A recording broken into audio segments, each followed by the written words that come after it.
Boa tarde a todos. É um grande prazer poder falar então aqui nesse evento. Gostaria de agradecer a Alessandra que me ajudou nessa preparação nesse tempo todo.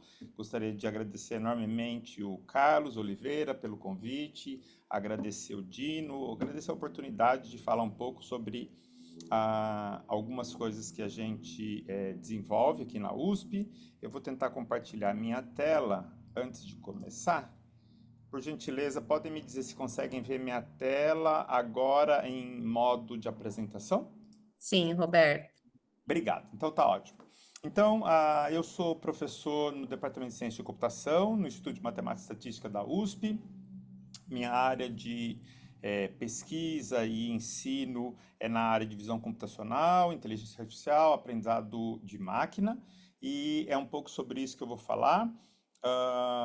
Eu tenho a impressão que, embora a minha área de pesquisa não seja exatamente a parte de segurança, tem muitas conexões. Eu não preciso dizer a importância que a inteligência artificial possui hoje em dia em praticamente todas as áreas em que a humanidade está envolvida, em particular na área de sistemas digitais, sistemas que têm computação realizando alguma atividade envolvida com o ser humano. Muito bem.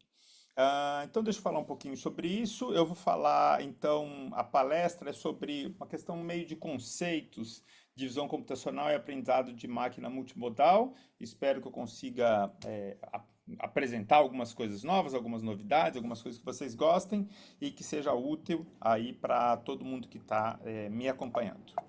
Então, deixa eu ver se eu consigo andar aqui. Tá ótimo. Deixa eu falar brevemente. A gente desenvolve, então, como eu falei aqui na USP, a um conjunto de atividades de ensino e de pesquisa ligados à inteligência artificial. Vocês estão vendo aí um dos principais projetos que a gente está envolvido, o Cinestec AI. Se vocês clicarem aí ou tirarem uma foto do QR Code, deve cair na nossa página, então fiquem à vontade para visitar. É uma equipe razoavelmente grande. Eu vou falar de uma coisa ou outra ligado a essa equipe, mas é importante mencionar que essa apresentação em particular, que envolve o que a gente chama de inteligência artificial multimodal, ela em grande parte vem dessa interação com essas pessoas que estão envolvidas nesse projeto. Deixa eu tentar motivar para vocês o que eu vou falar. Ah, fiquei pensando para uma plateia como essa aqui hoje, que gente está preocupado com segurança, né? Como eu tentaria ligar, eu vou olhando também as palestras que foram apresentadas, como tem alguma variedade que seja útil, que pode ser útil mencionar. Então, vamos pensar na segurança das pessoas, né? Do ser humano caminhando nas nossas calçadas. Eu não preciso dizer a importância das calçadas, a gente caminha nelas, quando a gente não caminha nelas, acidentes podem acontecer frequentemente, e nós conhecemos a realidade do Brasil, algumas calçadas que são melhores e outras calçadas que têm problemas. O que vocês estão vendo aí são matérias que mencionam, nesse caso aí, problemas em diferentes cidades ligadas à calçada. E nós desenvolvemos então um projeto aqui de pesquisa na USP, em que o nosso interesse é justamente usar a inteligência artificial, visão computacional, aprendizado de máquina, para ajudar a caracterizar situação das calçadas, condições das calçadas, problemas de segurança, no caso de segurança para o pedestre, né, para o cadeirante, para quem está utilizando a calçada, e como a gente pode usar isso para contribuir para melhorar, obviamente, a vida da sociedade. Para isso, eu vou contar uma história de duas histórias, porque a questão de usar a inteligência artificial hoje é um hype muito grande, né? Uma moda muito grande.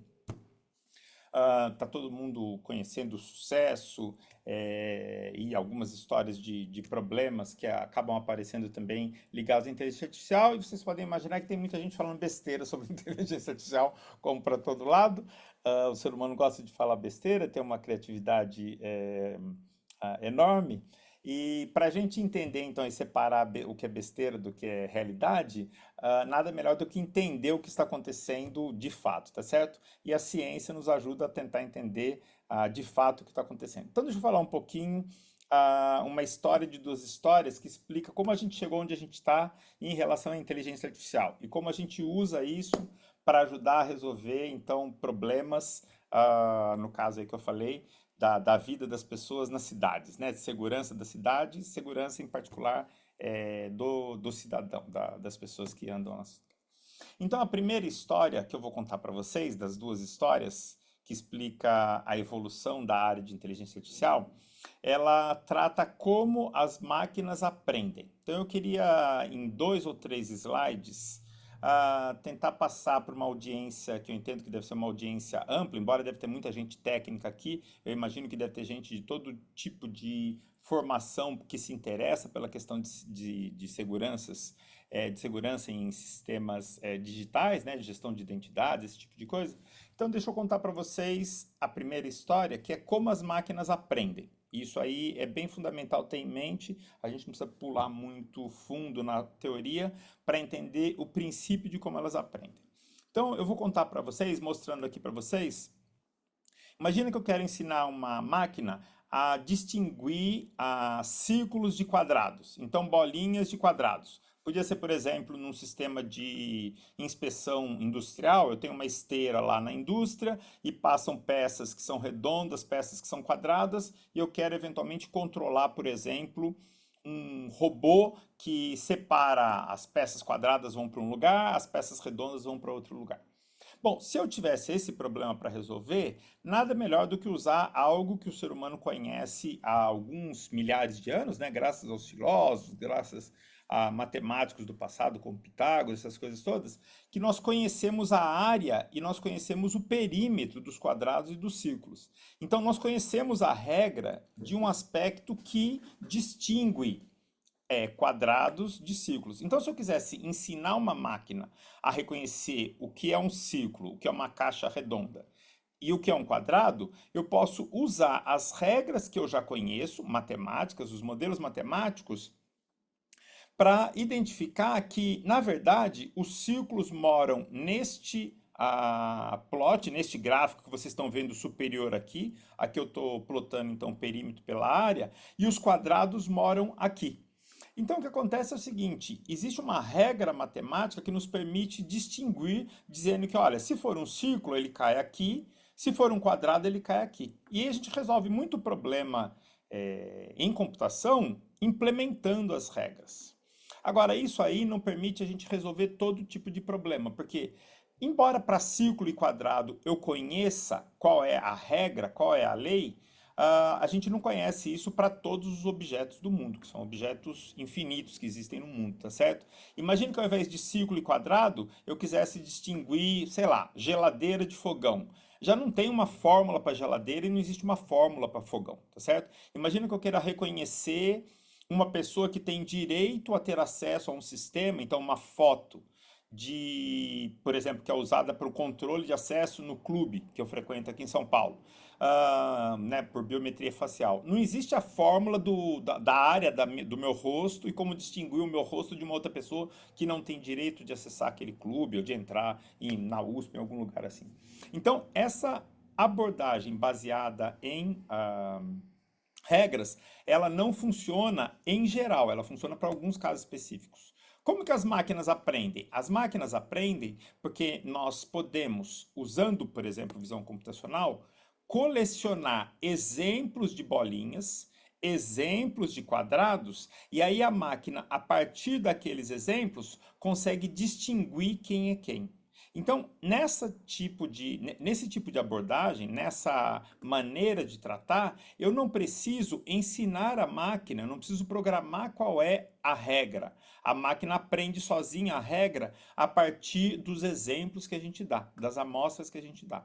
Então, a área de aprendizado de máquina, ela tem passado por essa revolução já, bom, ela existe há muito tempo, vocês vão ver que ela existe há bastante tempo, mas tem essa aceleração recente que em grande parte se baseia nesse princípio, que eu não preciso ensinar tudo para a máquina. Eu posso ensinar a máquina a aprender e ela vai lá e aprende a partir das amostras. Então, quando vocês estiverem pensando aí, vocês que não são da área de aprendizado de máquina, estiverem tentando criar né, uma maneira fácil de interpretar o que acontece no aprendizado de máquina, vocês podem se lembrar que existem situações específicas em que eu conheço os modelos matemáticos, por exemplo, o círculo e o quadrado. Existem uma infinidade de situações que a gente não conhece. Nesse caso, a máquina vai lá e aprende o modelo matemático sozinha e usa, na verdade, amostras de treinamento para poder fazer esse aprendizado. Então essa era a primeira história que eu queria contar para vocês. Essa história existe há muito tempo, em particular ela pode também ser implementada pelo que a gente chama de modelos de redes neurais que foram propostos aí, os originais, na década de 40. Vocês estão vendo aí o McCulloch e o Pitts, que propuseram um tipo de modelo de rede neural que consegue fazer esse aprendizado a partir das amostras. Então eu quis contar primeiro essa história para vocês, para explicar como uma das modalidades, que é a visão computacional, consegue resolver problemas de reconhecimento a partir das amostras. Agora deixa eu conectar com alguma coisa que é super importante, é a segunda história que eu queria contar para vocês, tratando de uma outra modalidade. A primeira modalidade que eu falei para vocês é a questão do aprendizado visual, da visão computacional.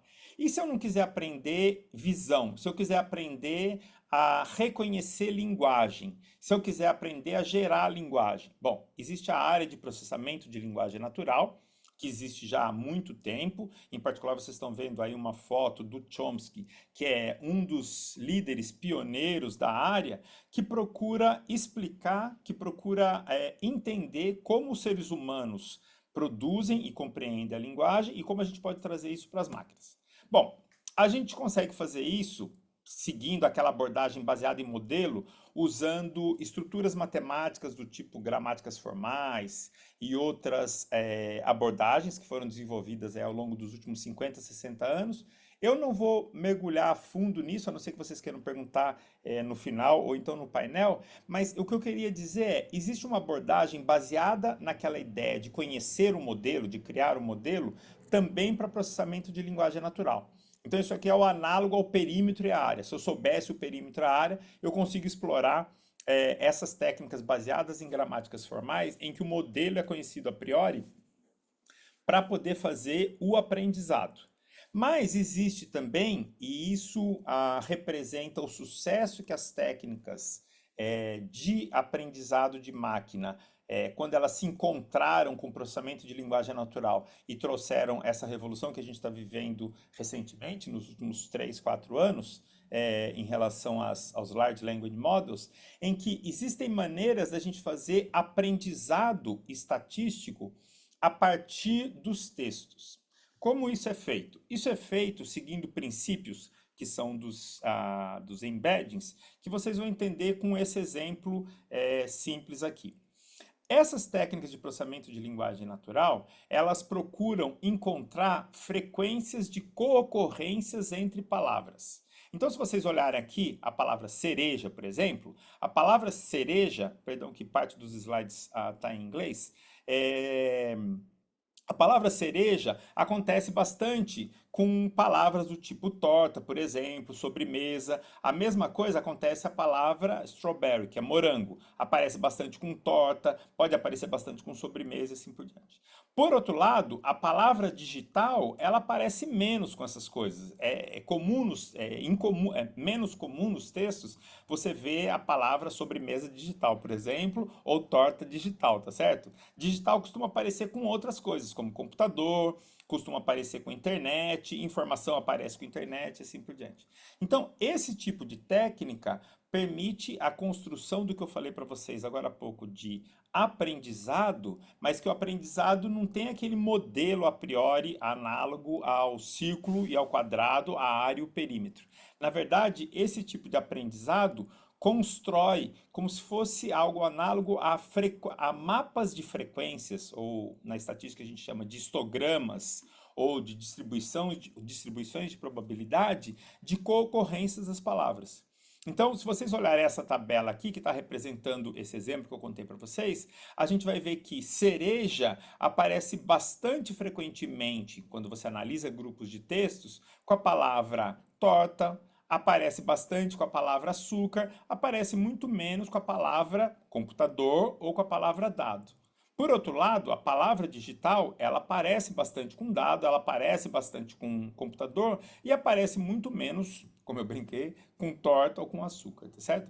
Então, esse tipo de abordagem, ele é análogo àquela questão que eu estava contando para vocês agora há pouco, em relação às técnicas de visão computacional, em que você tem modelos matemáticos de coisas que você conhece a priori, círculo, quadrado, perímetro, área, que você consegue levar para dentro do seu sistema computacional, dos seus programas assim por diante, e tem essas abordagens que você aprende essas regras de reconhecimento e tudo mais, mas você aprende essas regras a partir de dados. A mesma coisa pode acontecer em relação ao processamento de linguagem natural, ao usar essas técnicas que foram ficando cada vez mais sofisticadas e que, com a quantidade de dados, com a profusão de dados, trouxeram o que a gente tem hoje com essas técnicas baseadas, por exemplo, nas Large Language Models, nos GPTs da vida, nos Transformers da vida e assim por diante. Então, esse caminho que nós seguimos, essa bifurcação que nós seguimos, elas chegam no caminho único que nós estamos vivendo, em que essas técnicas elas estão permitindo o que a gente chama de multimodalidade. A multimodalidade em inteligência artificial e aprendizado de máquina, ela diz respeito a você usar sensores diferentes, tipos de dados diferentes, fontes diferentes. Por exemplo, imagens, sequências de vídeo, essas coisas que vêm na câmera, elas são uma modalidade. O áudio, que usa um outro sensor, ele é uma outra modalidade. Se você pegar o texto é uma outra modalidade. Se você pegar os sensores do celular, acelerômetro, o giroscópio, o GPS, são outras modalidades. Então, essas técnicas de aprendizado de máquina, elas, num certo sentido, permitem a construção de representações que são representações com analogia, com algo em comum e que permite você tentar começar a fazer a integração das diferentes modalidades para resolver problemas. Isso daí é uma coisa extremamente moderna, as pessoas estão muito interessadas hoje em dia e tenho a impressão que a gente vai testemunhar muita evolução, muita revolução acontecendo nessa área.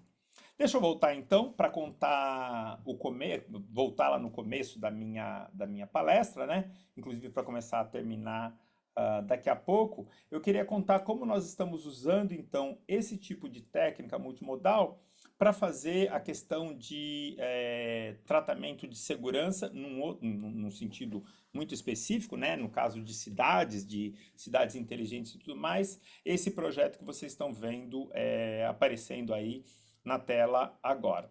O que acontece nesse caso aí, nós temos um projeto que está em desenvolvimento aqui na USP, em colaboração aí com alguns outros pesquisadores. Vocês estão vendo aí o Fábio, que é professor na Universidade de Illinois em Chicago, a Marian, que é professora em Berkeley, e o Rafael, que é um pós-doc que trabalha aqui no grupo. Vocês estão vendo o Rafael aí orgulhoso usando o seu colete.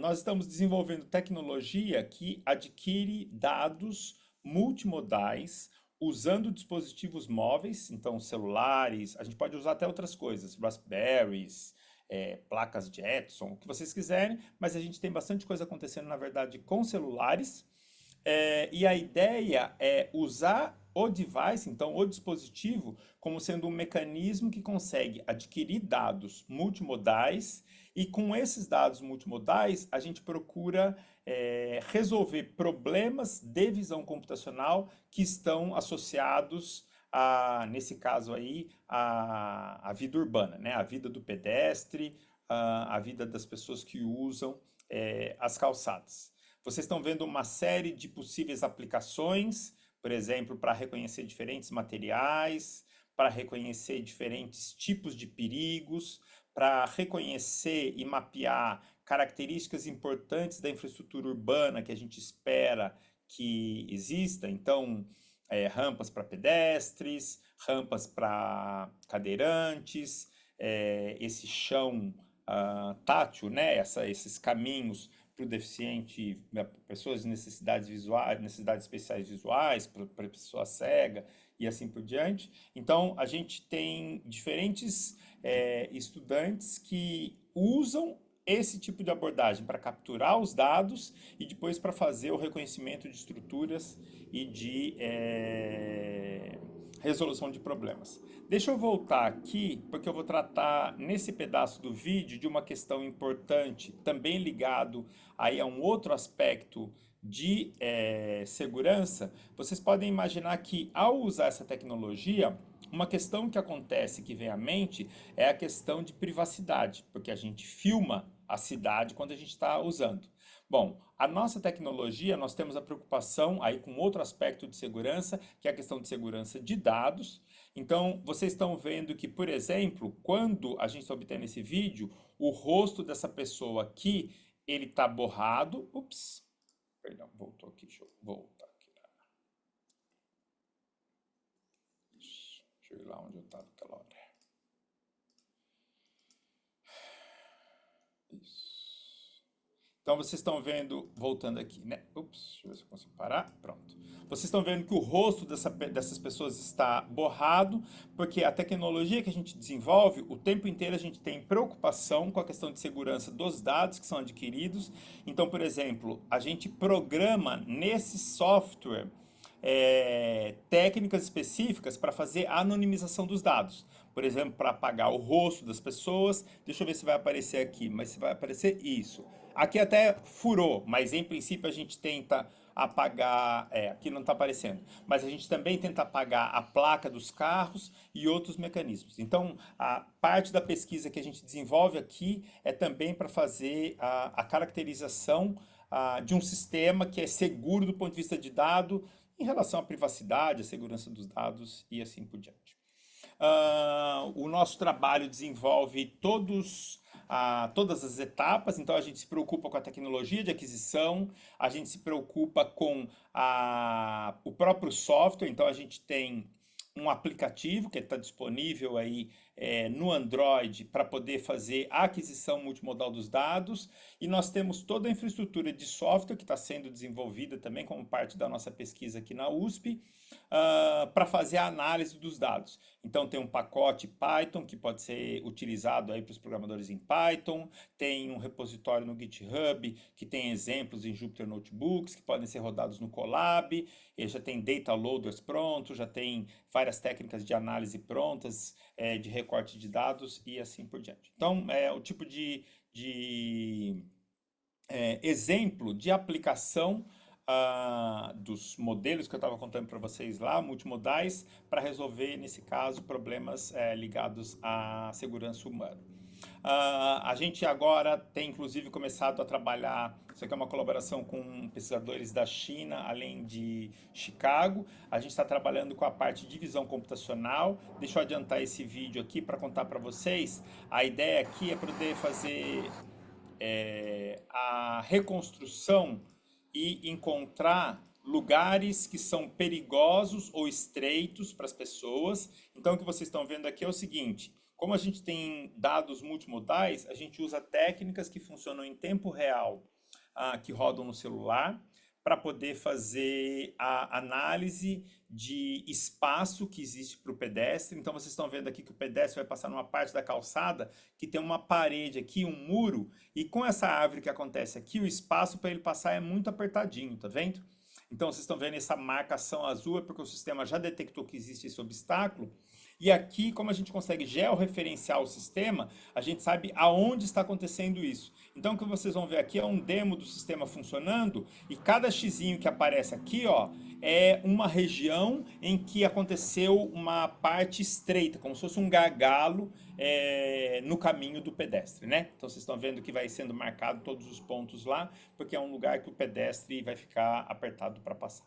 Tá bom? É um outro tipo de aplicação dessas técnicas que eu queria contar para vocês, de aprendizado multimodal. Aqui o que vocês estão vendo é outro tipo de aplicação que a gente tem nessa área também. Nesse caso, a gente faz análise de pontos de ônibus. Vocês estão vendo aqui, são pontos de ônibus da USP. A gente instala em tripés essa tecnologia e a gente consegue acompanhar, então, a vida do usuário do ponto de ônibus, né? Para fazer caracterizações do tipo quão lotado está o ponto, quais são os momentos que tem mais gente, para tentar ajudar pesquisa na parte de transporte público nesse caso.